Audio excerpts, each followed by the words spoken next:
വിഭൂഷിതകരാൽ നവനീരദാഭാൽ പീതാംബരാത് അരുണബിംബഫലാധരോഷ്ടാൽ പൂർണേന്ദു സുന്ദരമുഖാൽ അരവിന്ദനേത്രാൽ കൃഷ്ണാത് പരം കിമപി തത്വമഹം ന ജാനേ. ഓം നമോ ഭഗവതേ വാസുദേവായ. ഓം നമോ നാരായണായ. സദ്ഗുരുഭ്യോ നമഃ. ശ്രീമദ്ഭാഗവതം ദശമസ്കന്ധം ഉത്തരാർദ്ധം തൃതീയോധ്യായ. ശ്രീശുക ഉവാച അഥ സർവഗുണോപേത കാലഃ പരമശോഭന യർഹ്യേവാജനജന്മർക്ഷം ശാന്തക്ഷഗ്രഹതാരകം. ഭഗവാന്റെ ശ്രീകൃഷ്ണാവതാരാണ് ഈ അധ്യായത്തിൽ വർണ്ണിക്കാൻ പോണത്. അതാ അതിനുശേഷം യർഹി കാല പരമശോഭന, എപ്പോൾ കാലം പരമമംഗളകരവും സർവഗുണോപേത എല്ലാ ഗുണങ്ങളോടും ചേർന്നതുമായോ. എങ്ങനെയാണ്? അജനജന്മർക്ഷം, അജനൻ അതായത് ബ്രഹ്മാവിൻ്റെ നക്ഷത്രമാണ് രോഹിണി, അതാണ് അജനജന്മർക്ഷം. രോഹിണി നക്ഷത്രം വന്നണഞ്ഞു. ശാന്തക്ഷഗ്രഹതാരകം, അതായത് അശ്വതി മുതലായിട്ടുള്ള മറ്റുള്ള നക്ഷത്രങ്ങളെല്ലാം, അതുമാതിരി സൂര്യാദി ഗ്രഹങ്ങൾ, അതുമാതിരി മറ്റ് ജ്യോതിർഗോളങ്ങൾ എല്ലാം ശാന്തരായി വന്ന് ചേരുന്ന സമയത്ത് ആണ് തഥാ ദേവക്യാം ആവിരാസയിൽ നിന്നും കൂടി ഇങ്ങനെ ഉദ്ദേശിച്ച അതായത് ആ സമയത്താണ് ഭഗവാൻ ദേവകീ ദേവിയിൽ ആവിർഭവിച്ചതെന്ന് പറയുകയാണ്. ഈ ശ്ലോകത്തിൽ ഈ യർഹി എന്താണ് യർഹി അത് എന്നുള്ളത് 8ാമത്തെ ശ്ലോകത്തിലാണ് ആവിരാസിയിൽ, അതിനോടുകൂടി അന്വയിക്കണം എന്നാണ് ശ്രീധരീയത്തിൽ പറയണത്. അതുകൊണ്ടാണ് ഇപ്പോൾ ഇവിടെ പറഞ്ഞത്. ദിശപ്രസേ ദുർഗഗനം നിർമ്മലോടുഗണോദയം മഹീമംഗളഭൂയിഷ്ട പുരഗ്രാമം പ്രജാകരാ. യർഹി ഓരോന്നിലായി യർഹി ചേർക്കണം. അതായത് എപ്പോൾ ദിക്കുകൾ ദിശ പ്രസേതു പ്രകാശമാനങ്ങളായും, ഗഗനം ആകാശം, നിർമ്മലോടുഗണോദയം നല്ല തെളിഞ്ഞ നക്ഷത്ര സമൂഹങ്ങളുടെ കൂടിയിട്ട് അങ്ങനെ നക്ഷത്രങ്ങളൊക്കെ ഉദിച്ചിരിക്കുന്ന സമയത്ത്, മഹീ മംഗളഭൂയിഷ്ട പുരഗ്രാമം വ്രജാകര, ഭൂമിദേവി നല്ല മംഗള വസ്തുക്കൾ നിറഞ്ഞുള്ള നഗരങ്ങൾ, ഗ്രാമങ്ങൾ, ഗോകുലങ്ങൾ, ഖനികൾ എന്നിവയോട് കൂടിയതായും തീർന്നുവോ യർഹി. അപ്പോൾ ദേവകിയിൽ ഭഗവാൻ അവതരിച്ചു. അങ്ങനെ ഓരോന്നും അങ്ങനെ അന്വയിക്കണം. മറ്റേ അവസാന 8ാമത്തെ ശ്ലോകത്തോട് കൂടിയിട്ട് നദ്യപ്രസന്ന സലില ഹൃദാ ജലരുഹശ്രിയ ദ്വിജാളികുലസന്നാദ സ്തവകാ വനരാജയ. നദികളെല്ലാം പ്രസന്ന സലില നല്ല നിർമ്മല ജലത്താൽ നിറഞ്ഞവയായി. ഹ്രദ ആ തടാകങ്ങളെ കയങ്ങളൊക്കെ, ജലരുഹശ്രിയ നല്ല താമരപ്പൂക്കൾ അങ്ങനെ വളർന്ന് ശോഭായമാനമായി എന്നാണ്. വനരാജയ വനസമൂഹങ്ങളെല്ലാം, ദ്വിജ്വാളികുല സന്നാദസ്തവക നല്ല പക്ഷികളുടെയും അതുമാതിരി വണ്ടുകളുടെയൊക്കെ മധുര ശബ്ദത്തോടു കൂടിയിട്ട് ഉള്ള പൂങ്കുലകൾ, ആ വൃക്ഷങ്ങളിലൊക്കെ ധാരാളം പൂങ്കുലകളുണ്ടാവും. അതിൽ വന്ന് പറക്കുന്ന പക്ഷേ തേൻ കുടിക്കാൻ വരുന്ന വണ്ടുകളും പക്ഷികളൊക്കെ കൂടി അവരുടെയൊക്കെ ശബ്ദം കൊണ്ട് അങ്ങനെ മുഖരിതമായി എന്ന് പറയുകയാണ്. വായുസുഖസ്പർശ പുണ്യഗന്ധവഃ ശുചി അഗ്നയശ്ച ദ്വിജാദീനാം ശാന്താസ്തത്ര സമിന്ധതാ. പുണ്യഗന്ധവഃ ശുചി വായു, നല്ല സുഗന്ധം വഹിച്ചുകൊണ്ടുള്ള ശുദ്ധവായു. സുഖസ്പർശ അതിങ്ങനെ നല്ല സുഖമായിട്ട് കാറ്റിങ്ങനെ അടിക്കണം എന്നിട്ട് സുഖമായിട്ടുള്ള സ്പർശത്തോട് കൂടിയിട്ടുള്ളതാണ്. അതങ്ങനെ വീശാൻ തുടങ്ങി എന്ന് പറയുകയാണ്. ദ്വിജാദീനാം ശാന്ത ആഗ്നയച്ച, ദ്വിജന്മാരുടെ അഗ്നിഹോത്രമൊക്കെ നടത്തുന്ന എല്ലാവരുടെയും ആറിക്കടന്നിരുന്ന അഗ്നയച്ച ശ്രോതാഗ്നികളെല്ലാം തത്ര സമിന്ധത, അപ്പോൾ നന്നായി അങ്ങോട്ട് ജ്വലിക്കാൻ തുടങ്ങി. മനാംസ്യാസൻ പ്രസന്നാനി സാധൂനാം അസുരദ്രുഹം ജായമാനേ ജനേ തസ്മിൻ നേതുർദുന്ദുഭയോദ്ദിവി. അസുരദ്രുഹാം സാധൂനാം, അസുരന്മാരുടെ ആ പീഡനമേറ്റ് വല്ലാണ്ട് വിഷമിച്ചിരുന്ന സജ്ജനങ്ങളുടെ മനാംസി പ്രസന്നാനി ആസൻ, മനസ്സുകളെല്ലാം പെട്ടെന്ന് പ്രസന്നങ്ങളായിട്ട് ഭവിച്ചു, പ്രസന്നമായി തീർന്നു. അജനെ, കാരണം അജനെ അതായത് ജന്മരഹിതനായിട്ടുള്ള തസ്മിൻ ജായമാനെ, ജന്മരഹിതനായിട്ടുള്ള ഭഗവാൻ ജനിക്കുമ്പോൾ ദിവി ദുന്ദുവയ നേതു, ആകാശത്തിലെ പെരുമ്പറവാദ്യങ്ങളൊക്കെ മുഴങ്ങാൻ തുടങ്ങി. ജഗു കിന്നര ഗന്ധർവ തുഷ്ടുവു സിദ്ധചാരണ വിദ്യാധര്യശ്ച നൃതു അപ്സരോഭിസ്സമം തദാ. തഥാ അപ്പോൾ കിന്നര ഗന്ധർവ ജഗു, കിന്നരന്മാരും ഗന്ധർവന്മാരും ഗാനങ്ങൾ ആലപിക്കാൻ തുടങ്ങി. സിദ്ധചാരണ, സിദ്ധന്മാരും ചാരണന്മാരും തുഷ്ടുവു സ്തുതിക്കാൻ തുടങ്ങി. വിദ്യാധര്യ, വിദ്യാധര സ്ത്രീകൾ അപ്സരോഭിസമം, അപ്സര സ്ത്രീകളോടുകൂടി നൃതു നൃത്തം ചെയ്യുകയും ചെയ്തു. മുമുചു മുനയോ ദേവ സുമനാംസി മുദാന്വിത മന്ദം മന്ദം ജലധര ജഗർജുരനുസാഗരം. മുനയ ദേവ മുദ അന്വിത, അതായത് മഹർഷിമാര് അവരും ദേവന്മാരും സന്തോഷത്തോടുകൂടി സുമനാംസി മുമുചു, സുമനാംസി എന്ന് പറഞ്ഞാൽ പുഷ്പങ്ങൾ അങ്ങനെ വർഷിക്കാൻ തുടങ്ങി. ജലധര, മേഘങ്ങള് അനുസാഗരം, സമുദ്രത്തെ അനുകരിച്ചുകൊണ്ട് മന്ദം മന്ദം ജഗർജു, ആ സമുദ്രത്തിൽ ഇങ്ങനെ ചെറിയ എരമ്പുണ്ടാവില്ല, അതിൻ്റെ അനുസരിച്ചുകൊണ്ട് സാവധാനം ഗർജിക്കാൻ തുടങ്ങി. ആ സമയത്താണ് ഭഗവാന്റെ അവതാരം. നിശീതേ തമ ഉദ്ഭൂതേ ജായമാനേ ജനാർദ്ദനേ ദേവക്യാം ദേവരൂപിണ്യാം വിഷ്ണു സർവഗുഹാശയ ആവിരാസീൽ യഥാ പ്രാച്യാം ദിശിന്ദുരിവ പുഷ്കലാ സർവത്ര ഗോവിന്ദനാമ സങ്കീർത്തനം ഗോവിന്ദ ഗോവിന്ദ. ജനാർദ്ദനേ ജായമാനേ നിശീധേ, അതായത് ഭഗവാന്റെ ആ ജന്മം ആസന്നമായ സമയത്ത് അർദ്ധരാത്രിയിൽ തമ ഉദ്ഭൂതി, നല്ല അന്ധകാരം വ്യാപിച്ചിരിക്കുന്ന സമയത്ത് യഥാ പ്രാച്യാം ദിശി, അതായത് എപ്രകാരം കിഴക്കുദിക്കിൽ പരിപൂർണനായ പുഷ്കല ഇന്ദു ഇവ, പരിപൂർണനായിട്ടുള്ള ചന്ദ്രൻ ഉദിക്കുന്നുവോ അതുപോലെ ദേവരൂപിണ്യാം ദേവക്യാം ദിവ്യരൂപിണിയായിട്ടുള്ള ദേവകീദേവിയിൽ സർവഗുഹാശ, എല്ലാവരുടെയും ഹൃദയാന്തർഭാഗത്ത് കുടികൊള്ളുന്ന വിഷ്ണു, ശ്രീ മഹാവിഷ്ണു ആവിർഭവിച്ചു. അജനജന്മക്ഷം എന്ന് വെച്ച് കഴിഞ്ഞാൽ അജനിൽ നിന്ന് ജനിച്ചുള്ള, അതായത് അജനിൽ നിന്ന് ജനിച്ച ആളാണ് മഹാവിഷ്ണു ഉത്ഭവിച്ചവനായിട്ടുള്ള ബ്രഹ്മാവ്, ദേവതയായിട്ടുള്ള രോഹിണി നക്ഷത്രം ആണ് ശ്രീധരീയത്തിൽ പറയുന്ന അർത്ഥം. അജനാൻ നാരായണാൽ ജന്മ യസ്യ പ്രജാപതേ തസ്യ വൃക്ഷം രോഹിണി നക്ഷത്രം എന്നാണ് അതിൻ്റെ ശ്രീധരീയത്തിലുള്ള ശ്ലോകം. രാത്രി താമരപ്പൂ വിരിയോ ചോദിച്ചാൽ അത് അതിൻ്റെ ആ ഭഗവാന്റെ അവതാരത്തിൻ്റെ മഹത്വം കാണിക്കാൻ വേണ്ടിയിട്ടാണെന്നാണ് ശ്രീധരാചാര്യർ പറയണത്. അഷ്ടമി സമയത്താണ് ഈ രാത്രി അർദ്ധരാത്രി ചന്ദ്രോദയം ഉണ്ടാവുക. അതുകൊണ്ട് അഷ്ടമി എന്നുള്ള തിഥിയും അതുമാതിരി രോഹിണി എന്നുള്ളത് കൊണ്ടാണ് അഷ്ടമി രോഹിണിയും കൂടി ചേർന്ന സമയത്ത് ഭാദ്രപദത്തിലാണ് ഇത് ഉണ്ടായിട്ടുള്ളത്. അങ്ങനെയാണ് അന്ന് ആ ഭാദ്രപദത്തിൽ അഷ്ടമി രോഹിണിയും കൂടി ചേർന്ന സമയത്താണ് ഭഗവാന്റെ അവതാരം എന്നാണ് ഈ ഇതുകൊണ്ട് ഉദ്ദേശിക്കുന്നത്.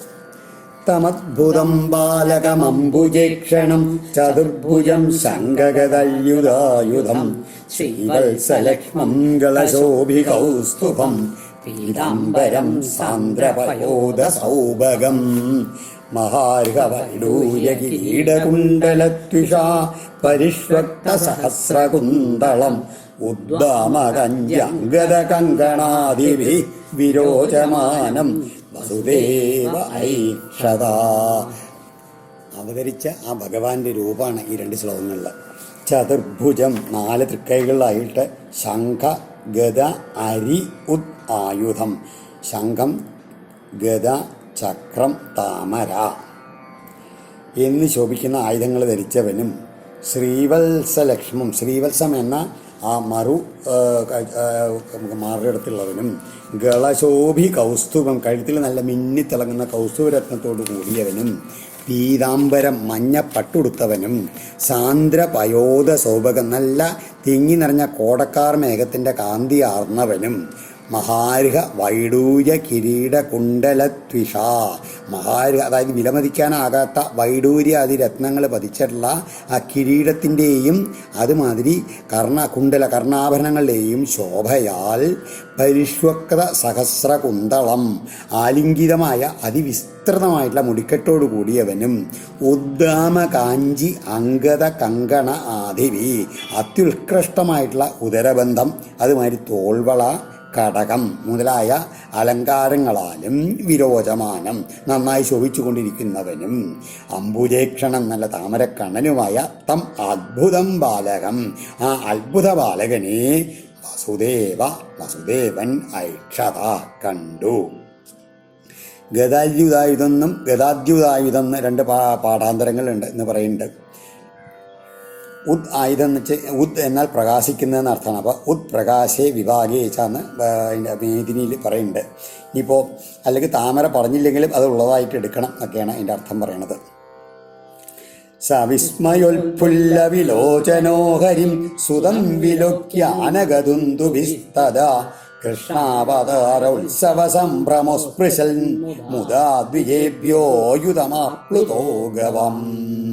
ഹരിം സുതം വിലോക്യ സാക്ഷാൽ ഭഗവാനായിട്ടുള്ള ശ്രീഹരിയെ തൻ്റെ പുത്രനായി കണ്ടിട്ട് സ ആനകദുന്ദുവി എന്ന് പറഞ്ഞാൽ വസുദേവൻ. ആ വസുദേവൻ വിസ്മയോൽഫുല്ല വിലോചന ആശ്ചര്യം കൊണ്ട് അങ്ങനെ വിടർന്നുള്ള കണ്ണുകളോടുകൂടിയും കൃഷ്ണ അവതാരോത്സവ സംഭ്രമ ആ കൃഷ്ണൻ ഭഗവാന്റെ അവതാരം കൊണ്ടുള്ള ആ ഉത്സവ ഭാവത്തിലുള്ള സംഭ്രമം കൊണ്ടും മുതാ അതിലങ്ങനെ ആഹ്ലാദത്തിലങ്ങനെ മുഴുകിയിട്ട് താത അപ്പോൾ തന്നെ ഗവാം ആയുധം ഒരു 10,000 പശുക്കളെ ദ്വിജേഭ്യ ബ്രാഹ്മണർക്ക് അസ്പൃശൽ ദാനം ചെയ്തു. എങ്ങനെ മനസ്സുകൊണ്ട് ദാനം ചെയ്യുകയാണ് ചെയ്തത്. അപ്പം തന്നെയാണ് മനസ്സ് ചെയ്തു എന്നാണ്. അതേനമസ്തൗദവധാര്യ പൂരുഷം പരം നതംഗ കൃതധീകൃതഞ്ജലി സ്വരോചിഷാ ഭാരതസൂതികാഗൃഹം വിരോചയന്തം ഗദഭീ പ്രഭാവവിൽ. ഹേ ഭരതവംശജനായിട്ടുള്ള പരീക്ഷത്തെ ശിശുബ്രഹ്മർഷി പറയുകയാണ്. സ്വരോചിഷാ സൂതികാഗൃഹം വിരോചയന്തം തൻ്റെ ആ ശരീരകാന്തി കൊണ്ട് ആ സൂതികാഗൃഹത്തെ ശോഭിപ്പിച്ചുകൊണ്ടിരിക്കുന്ന ഏനം ഇദ്ദേഹത്തെ പരംപുരുഷം ആ പരമപുരുഷനാണ് എന്ന് അവതാര്യ മനസ്സിലാക്കിയിട്ട് അതിനുശേഷം പ്രഭാവവിൽ ആ ഭഗവാന്റെ വൈഭവം നന്നായി അറിയുന്നവനും ഗദഭി അതേ കാരണം കൊണ്ട് തന്നെ പേടി തീരെ മാറിയവനുമായ വിശുദ്ധമായ മനോവികാരത്തോടു കൂടിയവനുമായ വസുദേവൻ നതാംഗ നമസ്കരിച്ചിട്ട് കൃതാഞ്ജലി കൂപ്പുകൈകളോടുകൂടി അസ്തൗത് സ്തുതിച്ചു. വസുദേവ ഉവാച വിദിതോസി ഭവൻ സാക്ഷാൽ പുരുഷ പ്രകൃതേ പര കേവലാനുഭവാനന്ദസ്വരൂപ സർവബുദ്ധിദൃക്. ഭവാൻ അങ്ങ് കേവലാനുഭവ ആനന്ദസ്വരൂപ അതായത് ആ നിരുപാധികനായ ചിദാനന്ദ സ്വരൂപനാണ് അങ്ങ്. പിന്നെയോ സർവബുദ്ധിദൃക് എല്ലാവരുടെയും ബുദ്ധിയുടെ വ്യാപാരങ്ങളുടെ സാക്ഷിയാണ് അങ്ങ്. അതായത് നിരീക്ഷിക്കുന്ന ആളാണ്. സാക്ഷാത് പ്രകൃതേ പരാ യഥാർത്ഥത്തിൽ പ്രകൃതിക്ക് ഉപരിയായിട്ടുള്ള പുരുഷനുമാണെന്ന് വിദിത ആശ്രീ അറിയപ്പെട്ടു കഴിഞ്ഞു. എനിക്കറിയാം എന്ന് പറയുകയാണ്. സ ഏവ സ്വപ്രകൃത്യേദം സൃഷ്ട്വാഗ്രേ ത്രിഗുണാത്മകം തദനുത്വം പ്രവിഷ്ട ഇവ ഭാവ്യസേ. അഗ്രേ സ ത്വം ഏവ ആദിയിൽ ആ അങ്ങ് തന്നെ സ്വപ്രകൃത്യ തൻ്റെ മായാശക്തിയാൽ ത്രിഗുണാത്മകം ഇതം സൃഷ്ട്വ ഈ ത്രിഗുണാത്മകമായിട്ടുള്ള ഈ പ്രപഞ്ചത്തെ സൃഷ്ടിച്ച് തദനു അതിനുശേഷം അപ്രവിഷ്ട അതിൽ പ്രവേശിക്കത്തവനാണെങ്കിൽ കൂടിയിട്ട് പ്രവിഷ്ട ഇവ ഭാവ്യസേ പ്രവേശിച്ചവനാണെന്ന രീതിയിൽ തോന്നപ്പെടുന്നു. യഥേമേ വികൃതാ ഭാവ തഥാ തേ വികൃതൈ സഹ നാനാവീര്യാ പൃഥഗ്ഭൂതാ വിരാജം ജനയന്തി സന്നിപത്യ സമുൽപാദ്യ ദൃശ്യന്തേനുഗതായിവ പ്രാഗേവ വിദ്യമാനത്വാൽ ന തേഷാമിക സംഭവ. അവികൃത ഇമേ ഭാവ അതായത് വികൃതി സ്വഭാവമില്ലാത്ത ഈ മഹദാദി തത്വങ്ങൾ എപ്രകാരമോ തഥാ അപ്രകാരം ഭവാനും കാണപ്പെടുന്നു. തേ പൃഥക് ഭൂത അവ വെവ്വേറെ സ്ഥിതി ചെയ്തും നാനാവീര്യാഹി പലതരം ശക്തികളോടുകൂടിയവയും ആണെങ്കിലും കാര്യപ്രപഞ്ചത്തെ ഉൽപ്പാദിക്കുന്നതിൽ അസമർത്ഥങ്ങളാകയാൽ വികൃതൈ ഈ വികാരങ്ങളോടുകൂടി സന്നിപത്യ സംയോജിച്ച് വിരാജം ബ്രഹ്മാണ്ടത്തെ ജനയന്തി ഉൽപ്പാദിപ്പിക്കുന്നു. എന്നിട്ടോ സമുൽപാദ്യ ഇപ്രകാരം ഉൽപ്പാദിപ്പിച്ചതിൽ പിന്നെ അനുഗതായോ അതിൽ പ്രവേശിച്ച പോലെ ദൃശ്യന്തേ കാണപ്പെടുകയും ചെയ്യുന്നു. പ്രാഗ് ഏവ ഈ ബ്രഹ്മാണ്ടത്തിൻ്റെ ഉൽപ്പത്തിക്ക് മുമ്പ് തന്നെ വിദ്യമാനത്വാൽ ഉള്ളവയാകയാൽ തേഷം അവയ്ക്ക് ഈക ഇതിൽ വീണ്ടും പ്രവേശനം സംഭവിക്കില്ല എന്ന് പറയുകയാണ്. അതായത് ആ സാഖ്യശാസ്ത്രത്തിൽ നമ്മൾ പറയേണ്ടായി എന്താണ് മഹതാദികളായിട്ടുള്ള മഹത്വത്വം, അഹങ്കാരം, ശബ്ദം, സ്പർശം, രൂപം, രസം, ഗന്ധങ്ങളുടെ വികാരഹീനങ്ങളായിട്ടുള്ള വസ്തുക്കളൊക്കെ കാര്യപ്രപഞ്ചത്തെ ഉൽപ്പാദിപ്പിക്കുക അസമർത്ഥങ്ങളായിട്ട് സമയത്ത് ഭഗവാൻ എന്ത് ചെയ്തു? അവയൊക്കെ ആ തൻ്റെ ഈശ്വരശക്തി കൊണ്ട് സംയോജിപ്പിച്ചിട്ട് പ്രപഞ്ചത്തിന് രൂപം നൽകി. എന്നാലോ ഈ പ്രപഞ്ചോൽപ്പത്തിക്ക് മുമ്പുള്ളവയും പ്രപഞ്ചത്തിൻ്റെ ഘടകങ്ങളുമായിട്ടുള്ള ഈ വസ്തുക്കളെല്ലാം പ്രപഞ്ചോൽപ്പത്തിക്ക് ശേഷം അതിൽ പ്രവേശിച്ചു എന്നത് ഒരു മിഥ്യാബോധം മാത്രമാണ്. ഭഗവാന്റെ ആ വാസ്തവത്തിൽ പ്രവേശിച്ചതല്ല, തമ്മിൽ ഘടിച്ച് പ്രപഞ്ചത്തിന് രൂപകൽപ്പന ചെയ്തത് മാത്രമാണ്. ഇങ്ങനെ ആ അദ്വൈതത്തെ ഈ സാഖ്യമായിട്ട് ഘടിപ്പിച്ചുകൊണ്ടുള്ള ശ്ലോകമാണത്. ഏവം ഭവാൻ ബുദ്ധ്യനുമേയ ലക്ഷണൈർ ഗ്രാഹ്യൈർഗുണൈഃ സന്നവിതൽ ഗുണാഗ്രഹ അനാവൃതത്വാൽ ബഹിരന്തരം നദേ സർവസ്യ സർവാത്മന ആത്മവസ്തുനാ. ഭവാൻ അങ്ങ് ഏവം ബുദ്ധി അനുമേയ ലക്ഷണൈ ഇപ്രകാരം ബുദ്ധിയാൽ അനുമാനിക്കപ്പെടുന്ന ലക്ഷണങ്ങളാലും ഗ്രാഹ്യൈ ഇന്ദ്രിയങ്ങളാൽ ഗ്രഹിക്കപ്പെടാവുന്ന ഗുണങ്ങളാലും ഒത്ത് സൻ അഭി സ്ഥിതി ചെയ്യുന്നുണ്ടെങ്കിലും തദ്ഗുണാഗ്രഹ ആ ഗുണങ്ങളെ കൊണ്ട് ഗ്രഹിക്കുവാൻ സാധ്യമായവനല്ല.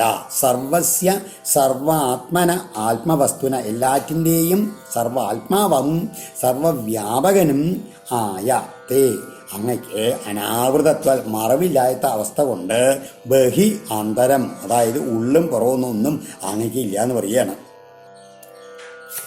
ആത്മനോ ദൃശ്യഗുണേഷു സന്നിധി വ്യവസ്യതേ സ്വവ്യതിരേകതോ ബുധ വിനാനുവാദം ന ച തന്മനീഷിതം സമ്യക് യതമുപാദതൽപുമൻ. ആത്മന ദൃശ്യഗുണേഷു തനിക്ക് കാണപ്പെടാവുന്ന വസ്തുക്കളിൽ സ്വവ്യതിരേകത അവ തന്നിൽ നിന്ന് വ്യത്യസ്തമായ സൻ ഇതി ഒന്നാണെന്ന് പുമാൻ യാതൊരാൾ വ്യവസ്യതയെ കരുതുന്നുവോ അബുധ അവൻ അജ്ഞനാണ് യഥാർത്ഥത്തിൽ. എന്താ കാരണം എന്ന് വെച്ച് കഴിഞ്ഞാൽ യഥാ ത്യക്തം മിഥ്യയാകയാൽ ത്യജിച്ചതിനെ ഉപാദതൽ സത്യമെന്ന് അംഗീകരിക്കുന്നു. തൽ അതിനെക്കുറിച്ച് മനീഷിതം നന്നായി ചിന്തിച്ചാൽ അനുവാദം വെറും വാഗ്വ്യവഹാരമല്ലാതെ സമ്യക് നച സത്യമായതല്ല എന്ന് മനസ്സിലാകുന്നു പറയുകയാണ്.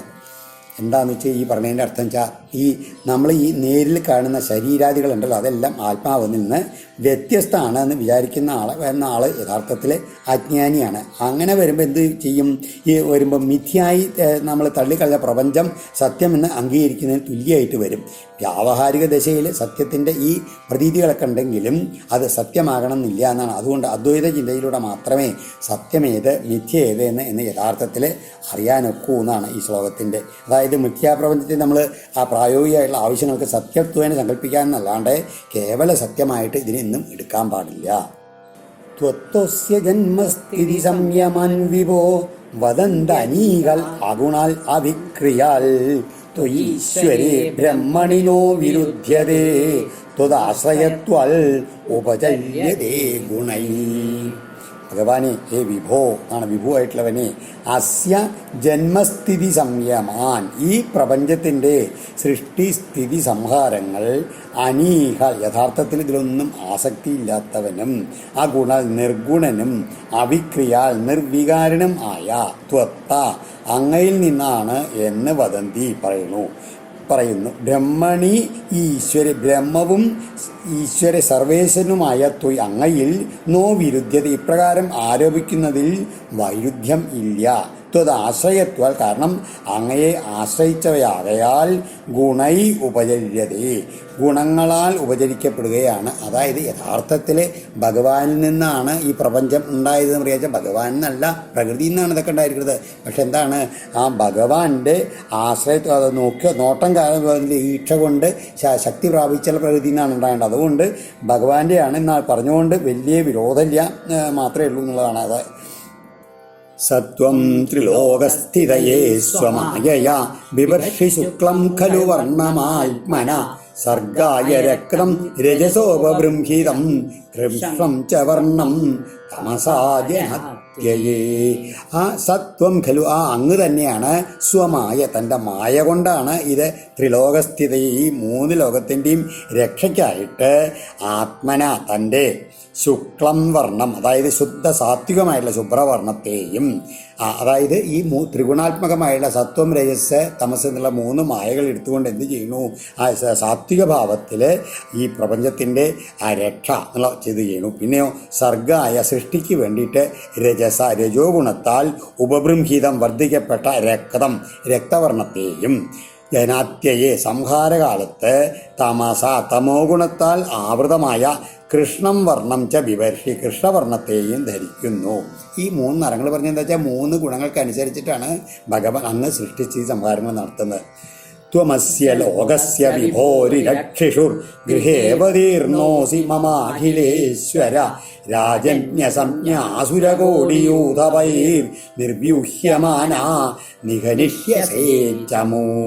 ഹേ വിഭു, എല്ലാറ്റിനും ശക്തിയുള്ളവനാണ് അങ്ങ് വിഭു, അഖിലേശ്വര സർവേശ്വരനുമായുള്ള ഭഗവാനെ. ത്വം അസ്യ ലോകസ്യ രിരക്ഷിഷു അങ്ങ് ഈ ലോകത്തിൻ്റെ മുഴുവൻ സംരക്ഷണം ആഗ്രഹിച്ചുകൊണ്ട് മമ ഗൃഹേ അവതീർണ അസി എൻ്റെ ഗൃഹത്തിൽ അവതരിച്ചിരിക്കുന്നു.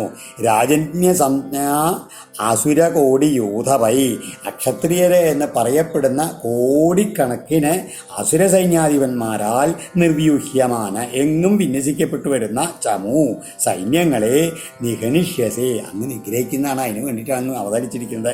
അയം ത്വസഭ്യസ്തവ ജന്മനൗ ഗൃഹേ ശ്രുത്യാഗ്രജം സ്തേ ന്യവതീൽ സുരേശ്വര സേവതാരം പുരുഷൈ സമർപ്പിതം ശ്രുത്വാധുനൈവാഭിസരത്യുധായുധാ. ഹേ സുരേശ്വര, ദേവന്മാർക്ക് കൂടി ഈശ്വരനായിട്ടുള്ള ഭഗവാനെ നൗഗൃഹേ തവ ജന്മശ്രുത്വ ഞങ്ങളുടെ ഗൃഹത്തിൽ അങ്ങയുടെ ജനനം ഉണ്ടാകും എന്ന് കേട്ടിട്ട് അയം അസഭ്യ തു മാന്യനല്ലാത്ത ഇവനാകട്ടെ, അതായത് കംസൻ തേ അഗ്രജാൻ അങ്ങയുടെ ജ്യേഷ്ഠ സഹോദരന്മാരെ നിരവധിയിൽ നിഗ്രഹിച്ചു. പുരുഷൈ സമർപ്പിതം അങ്ങനെ കാവൽഭടന്മാരാൽ ഉണർത്തിക്കപ്പെട്ട തേ അങ്ങയുടെ അവതാരത്തെ പറ്റി ശ്രുത്വ കേട്ടിട്ട് അവൻ അധുനായേവ അധികം വൈവകാതെ ഇപ്പോൾ തന്നെ ആയുധവും എടുത്തിട്ട് അഭിസരതി ഓടി വരും എന്ന് പറയാണ്. ശ്രീശുഗോവാച അധൈനമാത്മജം വീക്ഷ്യ മഹാപുരുഷലക്ഷണം ദേവകീ തൗവാദാവൽ കംസാഭീതാ ശുചിസ്മിതാ. ആ വസുദേവന് പേടിയൊന്നുണ്ടായിരുന്നില്ല കംസൻ വരുന്നുള്ളത് എന്ന് ചോദിച്ചു കഴിഞ്ഞാൽ കാരണം എന്താണ്, ആ ഭഗവാൻ നായനാണ് അവതരിച്ചുള്ളത്. ഇനി ഭഗവാൻ കാര്യം അത് ഭഗവാനിൽ നിന്ന് ഓർമ്മിപ്പിച്ചത് മാത്രമേ ഉള്ളൂ.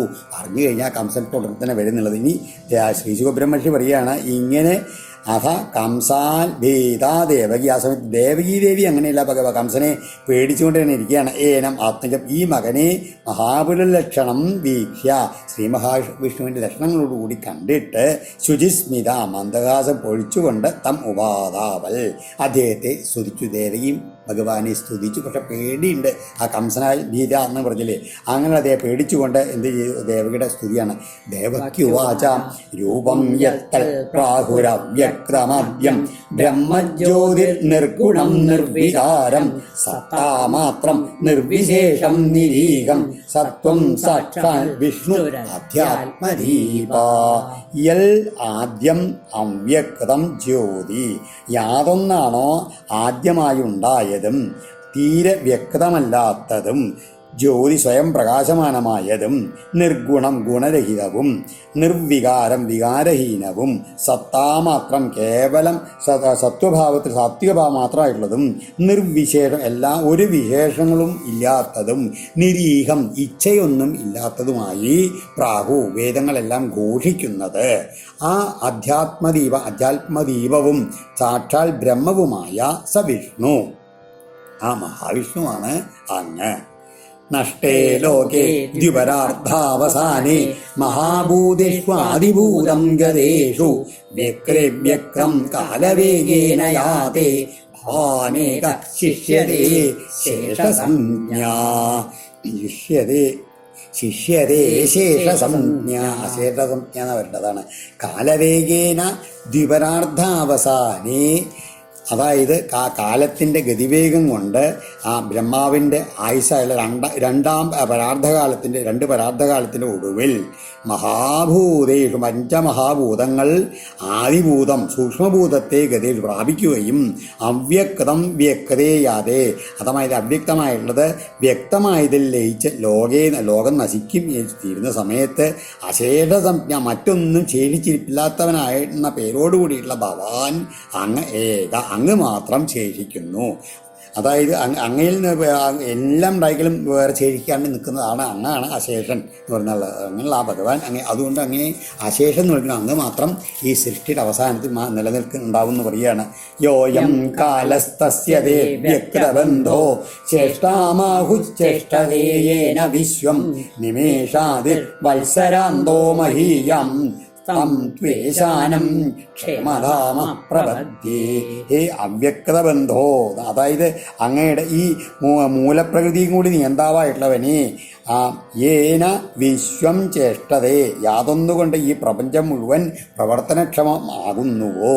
നിമേഷാദി വത്സരാന്ത, ഒരു നിമിഷം മുതൽ സംവത്സര പര്യന്തമുള്ള എത്രയോ മഹത്തായിട്ടുള്ള ഈ അയം കാല, യാതൊരു കാലമുണ്ടോ തം ആ കാലത്തെ തസ്യതേ അങ്ങയുടെ അങ്ങയുടെ തന്നെ ശക്തിവിശേഷമായി ആഹു പറഞ്ഞു വരുന്നു.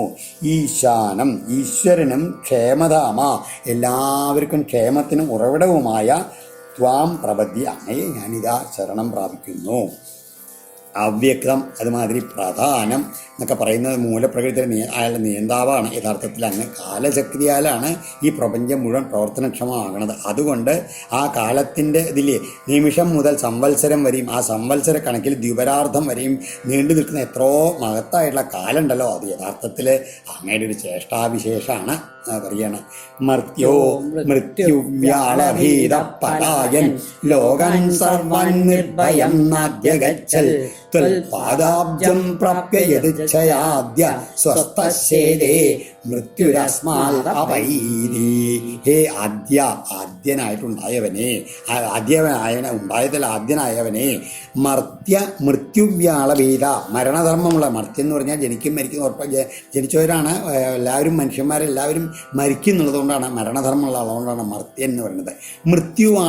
മൃത്യുവ്യാളഭീത, മൃത്യുവാകുന്ന ആ സർപ്പത്തെ പേടിച്ചിട്ട് ലോകാൻ സർവാൻ, ഈ ലോകങ്ങളെല്ലാം തന്നെ പരക്കം പാഞ്ഞിട്ടും നിർഭയം ഭയമില്ലാത്തിടം ന അധ്യഗച്ചൽ കണ്ടെത്തിയിട്ടില്ല എന്ന് പറയുകയാണ്. അങ്ങനെയുള്ള അവര് എങ്ങനെയാ യാദൃച്ഛികമായിട്ട് ത്വൽപാദാബ്ജം അങ്ങയുടെ ആ കാലടികളെ, താമരപ്പൂ പോലുള്ള കാലടികളെ പ്രാപിച്ചിട്ട് സ്വസ്ഥതയോടുകൂടി കിടക്കുന്നു.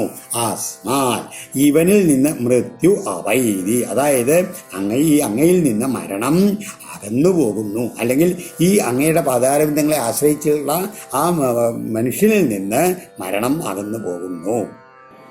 സത്വം ഘോരാൽ ഉഗ്രസേനാത്മജാന്ന ത്രാഹിത്രസ്തൻ ഭൃത്യവിത്രാസഹാസി രൂപം ചേദം പൗരുഷം ധ്യാനദിഷ്ണ്യം മാ പ്രത്യക്ഷം മാംസദൃശം കൃഷിഷ്ട.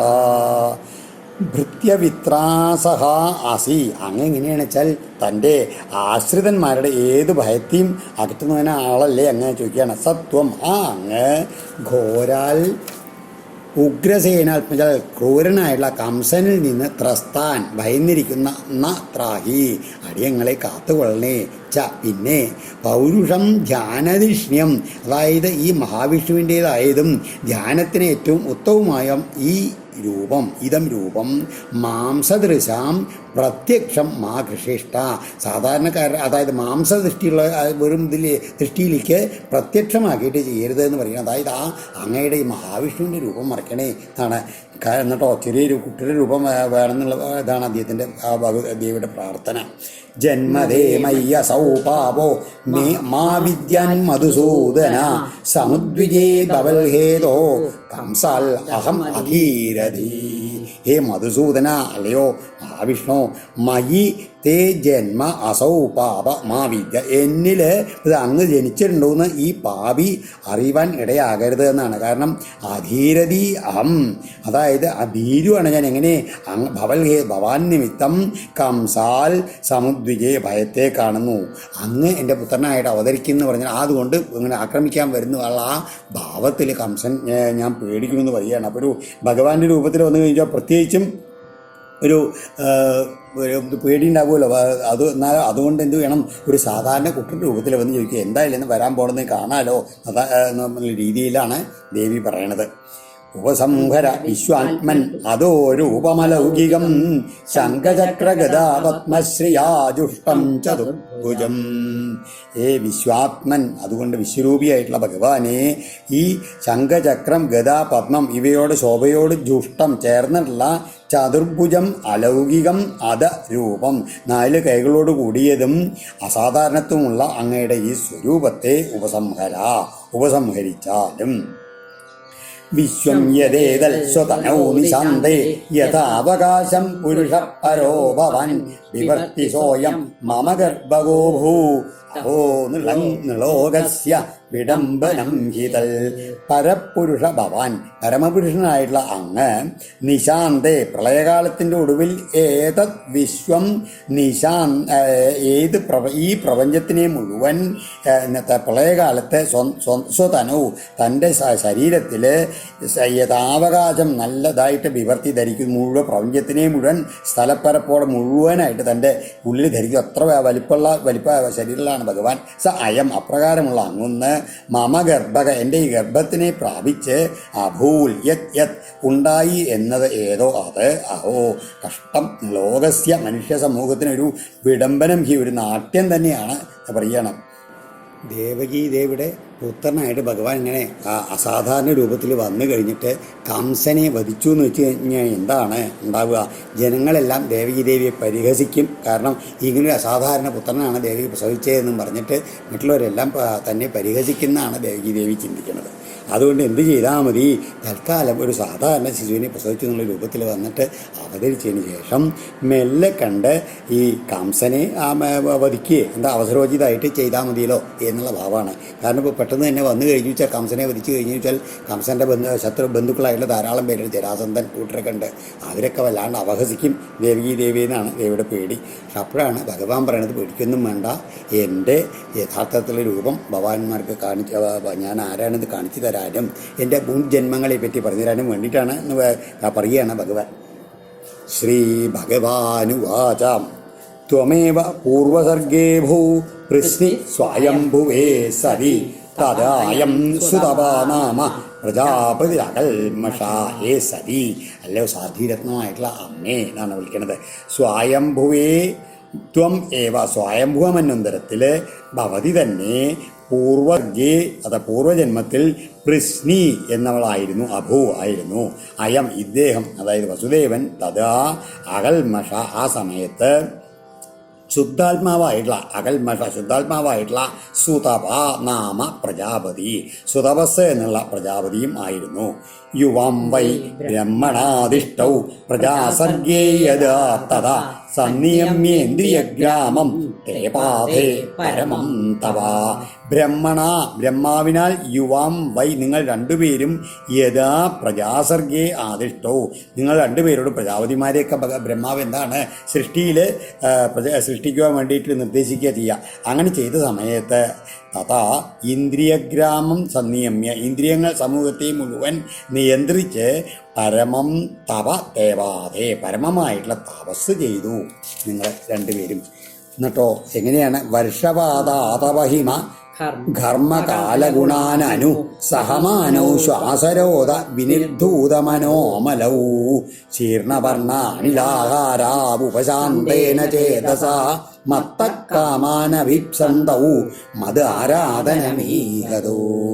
എന്നെ ഉദ്ദേശിച്ചുകൊണ്ടാണ് തപസ് ചെയ്തത്. മത്ത കാമാൻ അഭിപ്സന്തു എന്നിൽ നിന്ന് അഭീഷ്ടവരങ്ങളെ ഇച്ഛിക്കുന്നവരായിട്ട് വർഷവാത ആതപ ഹിമ ഘർമ്മ കാല ഗുണാൻ നല്ല മഴ, കാറ്റ്, ചൂട്, മഞ്ഞ്, വിയർപ്പ് ഈ കാലത്തിനുള്ള ഗുണങ്ങളെല്ലാം അനുസഹമാനവും അതായത് അതിനനുസരിച്ച് സഹിച്ചുകൊണ്ടും ശ്വാസരോധ വിനിർധൂത മനോമലവും പ്രാണായാമത്താൽ അകറ്റപ്പെട്ട മനസ്സിൻ്റെ മാലിന്യത്തോടു കൂടിയവരും ഈ ശീർണവർണ്ണ അനിലാഹാരവും നല്ല ഉണങ്ങിക്കൊഴിഞ്ഞിട്ടുള്ള ഇലകളും അതുമാതിരി കാറ്റും മാത്രം ഭക്ഷിച്ചുകൊണ്ട് ഉപശാന്തേന ചേതസ നല്ല ശാന്തമായി തീർന്ന മനസ്സോടെ മത് ആരാധനം ഈകതു എൻ്റെ ആരാധനയിൽ നിങ്ങൾ വ്യാപൃതരായി.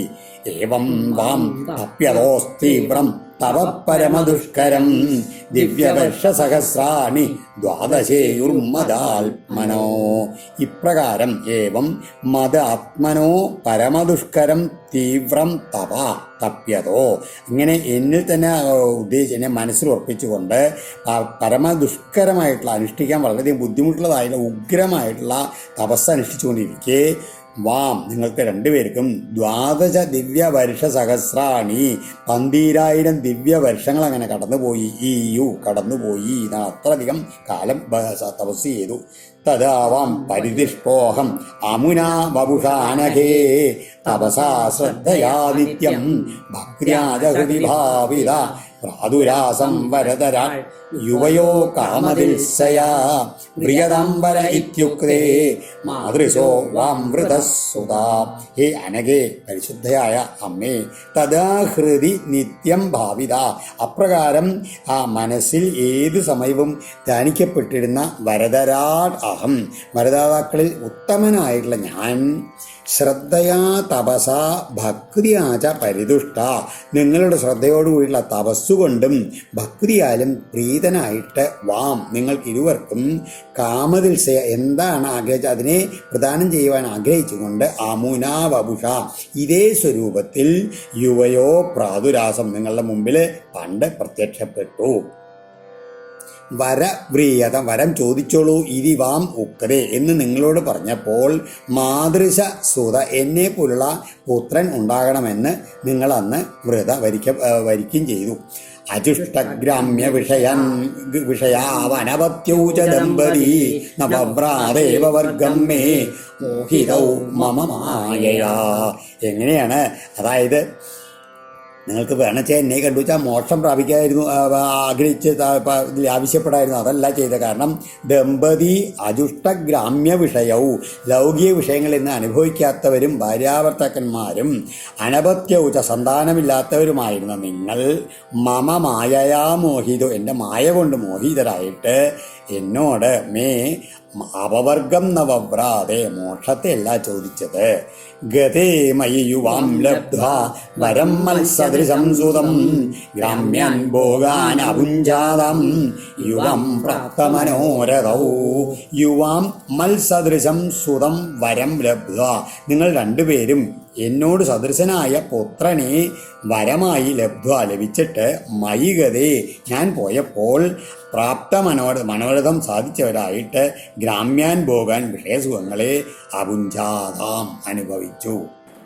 അദൃഷ്ട അന്യതമം ലോകേ ശീലൗദര്യഗുണൈ സമം അഹം സുതോ വാമഭവം വൃഷ്ണിഗർഭ ഇതി ശ്രുതാ.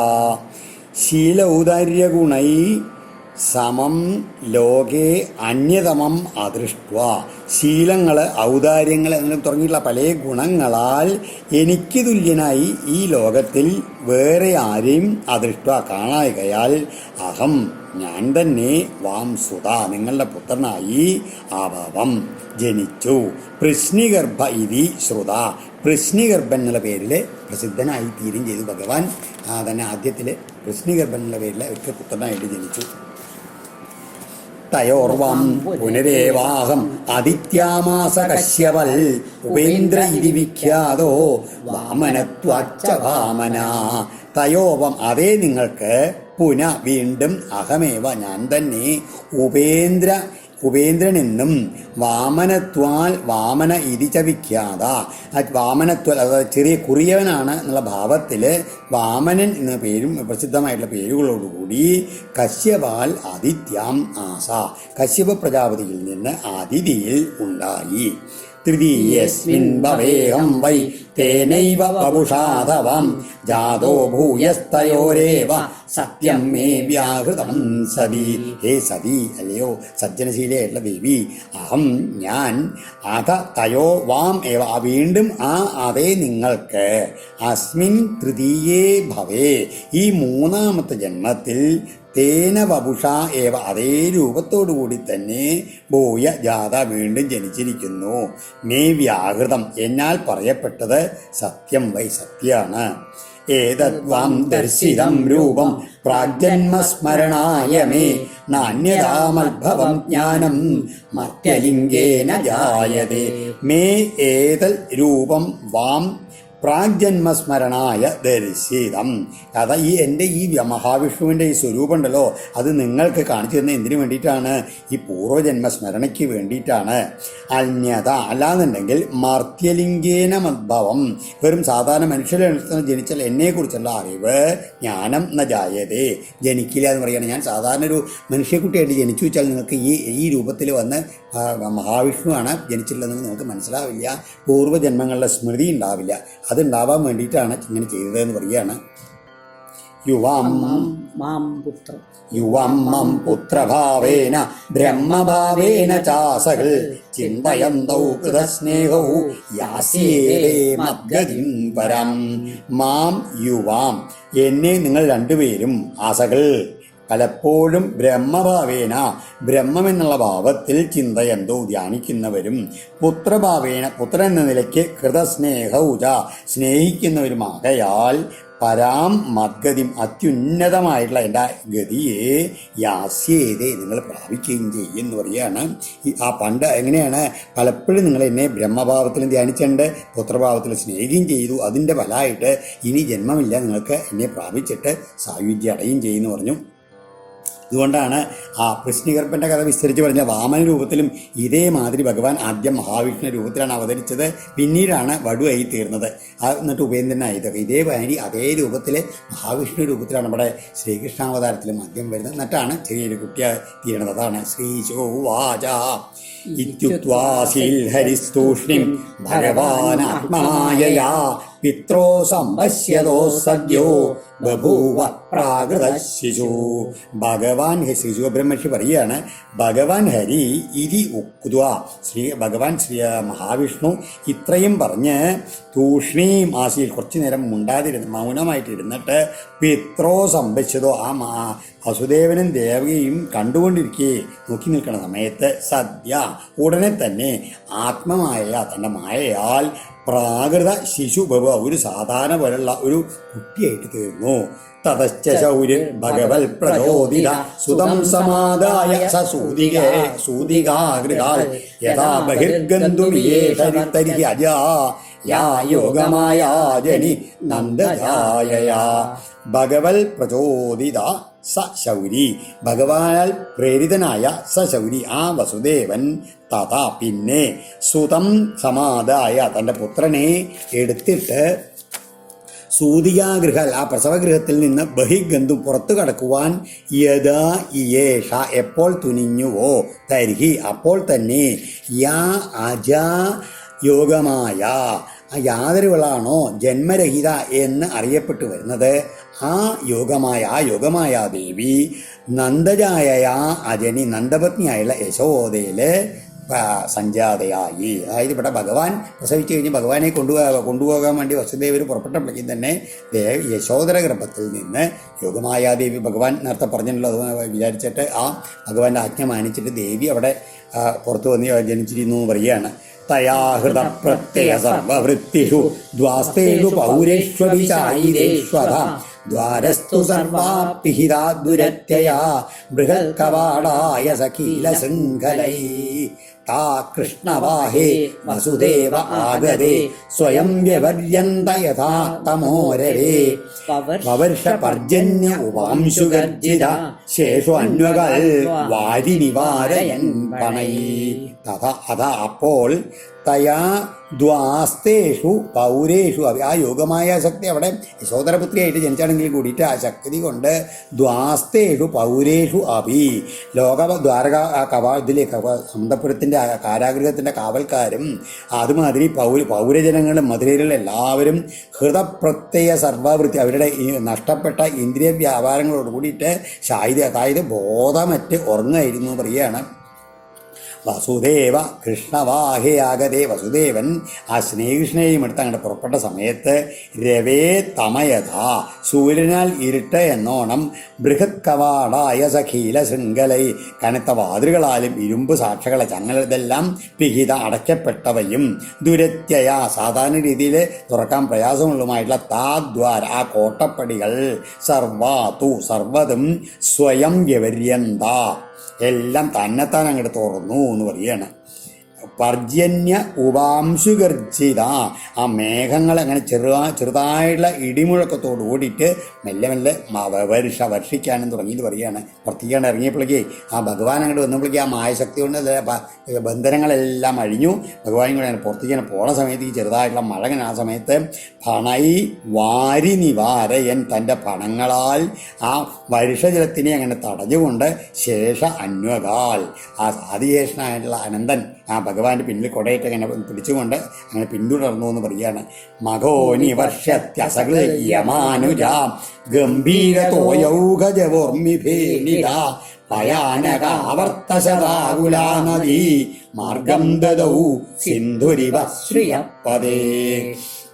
മഘോനി അസകൾ വർഷതി മഘോനിച്ച ഇന്ദ്രൻ ആ അസകൾ ഇങ്ങനെ പേമാരി ചൊരിഞ്ഞുകൊണ്ടിരിക്കുന്ന സമയത്ത് ഗംഭീര തോയൗക ജവ ഊർമിഭേനില ആ പെട്ടെന്നുള്ള ആ മഴ കൊണ്ട് ഇതുള്ള ഗംഭീരമായിട്ടുള്ള ജലപ്രവാഹത്തിൻ്റെ വേഗത കാരണം ഓളം വെട്ടിയിട്ട് അങ്ങനെ നൊരഞ്ഞ് പതിഞ്ഞിങ്ങനെ ഒഴുകിക്കൊണ്ടിരിക്കുന്നതും ഭയാനക ആവർത്ത ആകുല ഭീതി ജനിപ്പിക്കുന്ന അനേകം ചുഴികളാൽ ഉലഞ്ഞുകൊണ്ടിരിക്കുന്നതുമായിട്ടുള്ള യമാനുജാ നദി യമുനാ നദി യമനും യമിയും സൂര്യൻ്റെ പുത്രനും പുത്രിയാണ്. അതാണ് യമാനുജ എന്ന് പറഞ്ഞാൽ യമൻ്റെ സഹോദരിയായിട്ടുള്ള നദി യമുനാ നദി ശ്രീയപ്പതേ സിന്ധു ഇവ സാക്ഷാൽ ശ്രീരാമസ്വാമിക്ക് പണ്ട് സമുദ്രം മാർഗം കൊടുത്ത മാതിരി ഇപ്പോൾ ഈ ഭഗവാനും വസുദേവർക്കും മാർഗം മാർഗം നൽകിയതാണ്. അതായത് യമുനാ നദി അങ്ങോട്ട് രണ്ടായി പിളർന്നിട്ട് സേതുബന്ധനത്തിന് സമുദ്രം അനുവാദം നൽകിയ ആ സംഭവത്തെ ഓർമ്മിക്കുന്ന രീതിയിൽ മാർഗം കൊടുത്തു എന്നാണ്. നട്ടോ നന്ദം വ്രജം ശൗരിരുപേത്യ തത്ര തൻ ഗോപാൻ പ്രസുപ്താൻ ഉപലഭ്യ നിദ്രയാ സുതം യശോദാശയനേ നിദായ തൽ സുതം ഉപാദായ പുനർഗൃഹാനകൾ. ശൗരി ശൂരസേനപുത്രനായിട്ടുള്ള വസുദേവൻ നന്ദവ്രജം ഉപേത്യ ഗോകുലത്തിൽ എത്തിയപ്പോൾ തത്ര അവിടെ താൻ ഗോപാൻ നിദ്രയാം പ്രസുപ്താൻ ഒഴിവ് അവിടെ ഗോപന്മാരെല്ലാവരും ആ യോഗനിദ്രയുടെ ശക്തി കൊണ്ട് ഉറങ്ങിക്കിടന്നതായി കണ്ടിട്ട് സുതം യശോദാശയനെ തൻ്റെ ആ ഉണ്ണിയെ യശോദയുടെ മെത്തയിൽ നിതായ കിടത്തിയിട്ട് തത്സുതാം യശോദ പ്രസവിച്ചുള്ള ആ പെൺകുട്ടിയെ ഉപാദായ എടുത്ത് ഗൃഹാൻ അകാൽ തൻ്റെ ഗൃഹത്തിലേക്ക് മടങ്ങി. ദേവക്യാശയനേന്യസ്യ വസുദേവോദാരികാം പ്രതിമുച്യ പദുർലോഹമാസ്തേ പൂർവവദാവൃത. വസുദേവ ദാരികാം ദേവക്യാശയനെ വസുദേവൻ ആ ദാരിക എന്ന് പറഞ്ഞാൽ ആ കുട്ടിയെ ബാലികയെ ദേവക്യാശയനെ ദേവകിയുടെ മെത്തയിൽ ന്യസ്യ അത് കിടത്തിയ ശേഷം പദോ ലോകം പ്രതിമുച്യ തൻ്റെ കാൽകളിൽ ഇരുമ്പുചങ്ങല ബന്ധിച്ച് പൂർവ്വവൽ പഴയപടി ആവൃത ആസ്തേ വാതിലടച്ചിരുന്നു എന്ന് പറയാണ്. യശോദ നന്ദപത്നീ ച ജാതം പരമബുദ്ധ്യത ന തല്ലിംഗം പരിശ്രാന്ത നിദ്രയാ അപഗത സ്മൃതി. യശോദയാകട്ടെ, നന്ദപത്നിയായുള്ള യശോദയാകട്ടെ, പരിശ്രാന്ത പ്രസവവേദന കൊണ്ട് അങ്ങനെ തളർന്നവളും, നിദ്രയാ ഈ നിദ്രാരൂപിണിയായ യോഗമായാൽ അപഗത സ്മൃതി വിസ്മൃതിയിലാണ്ടവളുമായിട്ട്, ജാതം പരം എന്തോ ജനിച്ചു എന്ന് മാത്രമേ അബുദ്ധ്യത മനസ്സിലാക്കിയിരുന്നുള്ളൂ. തല്ലിംഗം അതിൻ്റെ ലിംഗം, അതായത് ആൺകുട്ടിയാണോ പെൺകുട്ടിയാണെന്ന് കൂടി അറിഞ്ഞിരുന്നില്ല എന്ന് പറഞ്ഞിട്ട് അവിടെ അധ്യായം അവസാനിക്കുകയാണ്. ഓം ശ്രീകൃഷ്ണാർപ്പണമസ്തു. ഇതി ശ്രീമദ് ഭാഗവതേ മഹാപുരാണേ പാരമഹംസ്യാം സംഹിതായാം ദശമസ്കന്ധേ പൂർവാർദ്ധേ കൃഷ്ണജന്മനി തൃതീയോധ്യായ സർവത്ര നാമസങ്കീർത്തനം. ഗോവിന്ദ ഗോവിന്ദ. ആ ദേവിയുടെ അതിൻ്റെ നിദ്രാരൂപത്തിലുള്ള ആ ഭാവമാണ് അവിടെ ഇങ്ങനെ കാണിച്ചത്. യാ ദേവി സർവഭൂതേഷു നിദ്രാരൂപേണ സംസ്ഥിത നമസ്തസ്യൈ നമസ്തസ്യൈ നമസ്തസ്യൈ നമോ നമഃ. ആ യുഗമായ ദേവിയുടെ ആ ഭാവത്തിനെ നമുക്കും സ്തുതിക്കാം.